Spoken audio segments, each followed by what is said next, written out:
Of the animals we've dissected so far, pigs present the most similarities to humans. In fact, if you require a heart valve replacement, you may well get it from a pig. Comparative anatomy and physiology are about examining where structures have adapted to the conditions surrounding the animal. Here, we will walk through the anatomy of the pig and pay attention to the adaptations the pig possesses. Pigs are part of the phylum Chordata, and chordates are defined as having specific characteristics at some point during their development. These are a notochord, a dorsal nerve cord, an endostyle or thyroid, pharyngeal slits, and a postanal tail.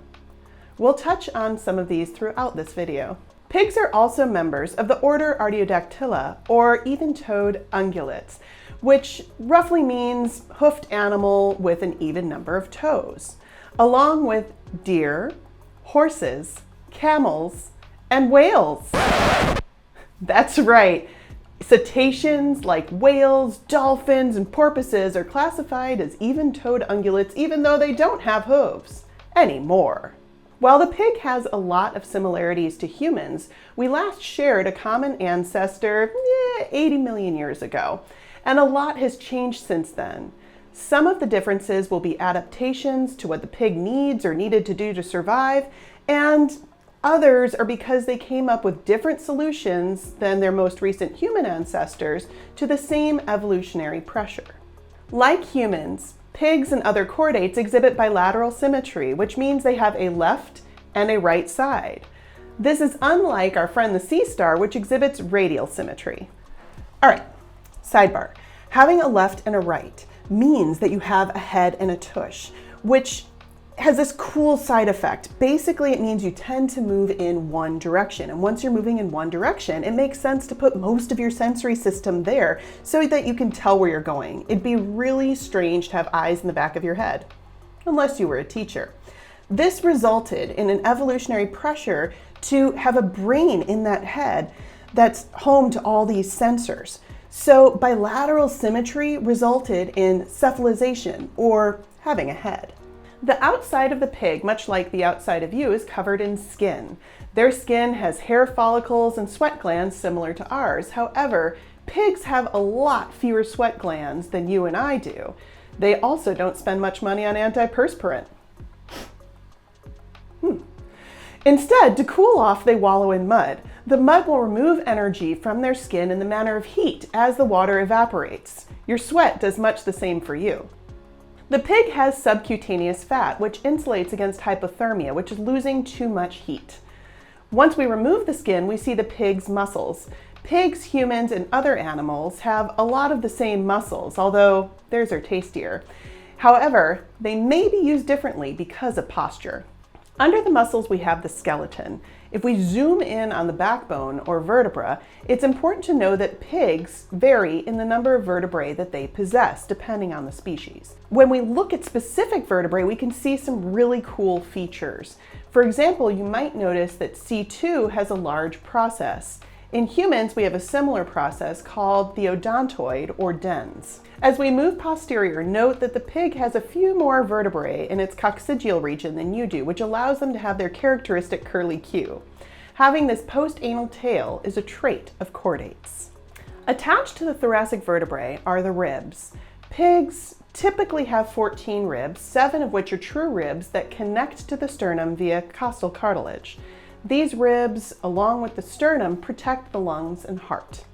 Before we move away from the skeleton, we're going to look at the pig's teeth.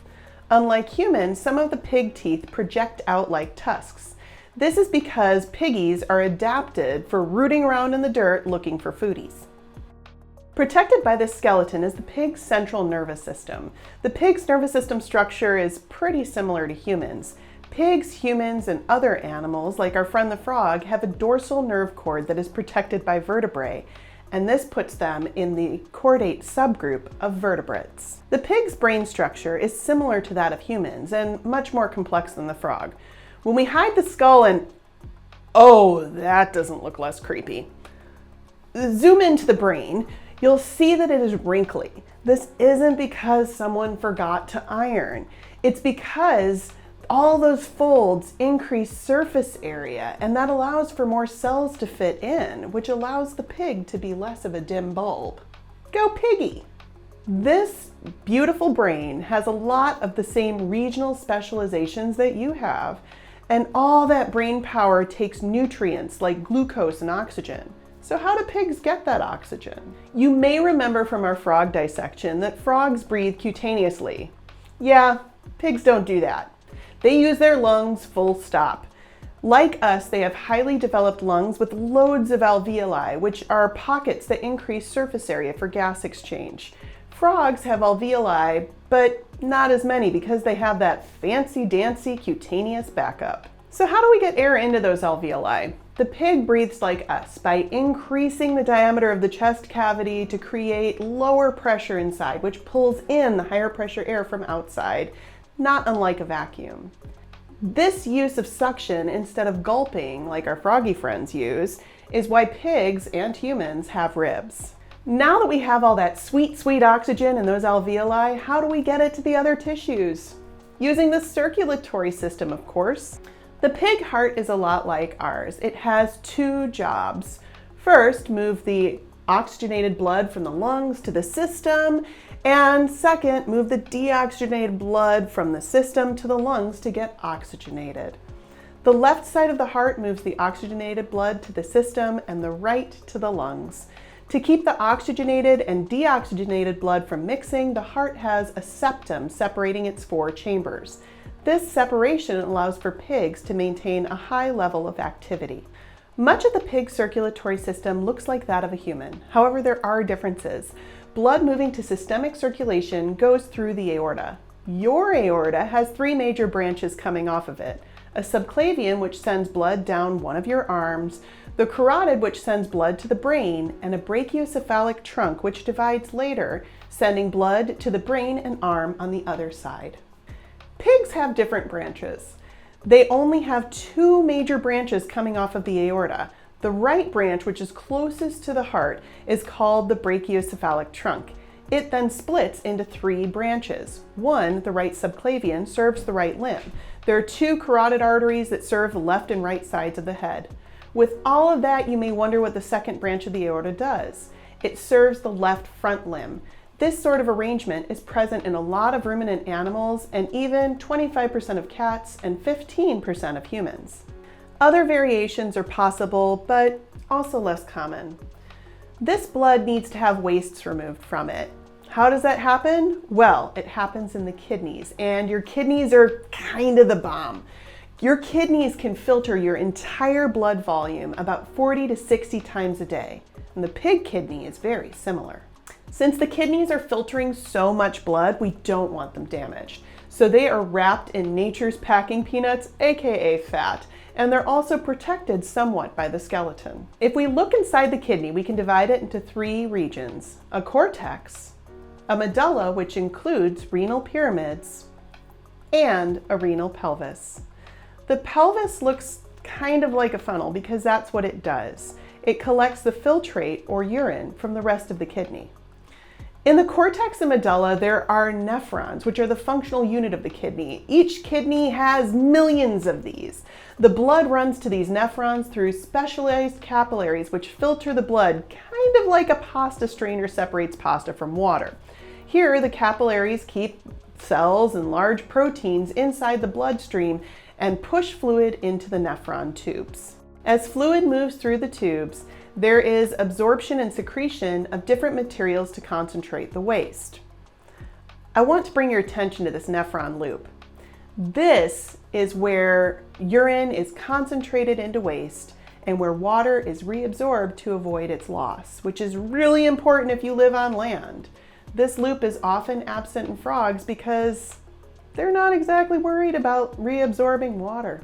Once all the goodies are reabsorbed and the material in the tubes is waste, it moves from the renal pelvis to the ureters and eventually to the bladder, where it can exit the body when the pig urinates. But this isn't the only filtration that happens in the body. The digestive tract absorbs all kinds of nutrients and needs to avoid allowing toxins into the bloodstream. This is done by filtering blood through the liver before it re-enters main circulation. So how does this absorption occur? Piggy eats food, which is chewed up and swallowed, sending it down the esophagus. Once the food enters the stomach, it's exposed to acid and an enzyme called pepsin, which is activated by the acid. The acid can break down a number of things into smaller compounds, while the pepsin goes to work on the proteins. Once the stomach has done its thing, the material becomes a substance called chyme, and it enters the small intestine at its first segment called the duodenum. When acidic chyme enters the duodenum, it causes the pancreas to release bicarbonate, which makes the pH more neutral. The pancreas also releases a host of enzymes, which continue to break that chyme down into nutrients. These nutrients are absorbed as material continues through the small intestine, which is anatomically similar to that of the human. To aid with this absorption, the intestines have a massive surface area. How do they have so much surface area? Well, pig intestines are long. The small intestine can be 15 to 22 meters long, and the large intestine can be 4 to 6 meters. This increases the surface area and the time the material spends in the body, allowing for greater absorption. But wait, there's more. Intestines are not just a tube. In fact, they have folds. And on those folds, they have more folds, which are called villi. And the cells making up these villi have little finger-like projections on them called microvilli. These various structures increase the surface area, allowing for more absorption of those sweet, sweet nutrients. It's important to note that pigs are not ruminants like cows, horses, and goats. They don't have multiple stomachs. They have only one. But since they don't just eat plants, this is not really a big issue. The reason to have a multi-chambered stomach is because breaking down plant material is super hard and it takes help from our bacterial friends. That doesn't mean that pigs don't have gut bacteria. They do have microbiota in their colon that help them digest. After the small intestine, we head on to the large intestine. The large intestine is mainly for absorbing water and electrolytes, which explains why it's much bigger in the pig than it was in our friend the frog. The large intestine is a little different anatomically than it is in the human. Where yours goes up, over, and down, the pig has a spiral-shaped colon, which helps increase the surface area for greater absorption. All of this absorption consolidates the leftover matter into waste, which exits the rectum via the anus. Last but not least, let's talk about where pigs come from. Most of the reproductive anatomy in a pig is similar to yours because we are both mammals, but there are some key differences. When you look at the female pig reproductive tract, you see these parts that look like they may be fallopian tubes. However, these are actually what's called horns that come off the uterus. The actual tubes are these teeny tiny things here. Since the uterus has these two horns, we call it bicornate, and implantation and fetal development happens in these horns. Each horn has multiple folds which allow for multiple births.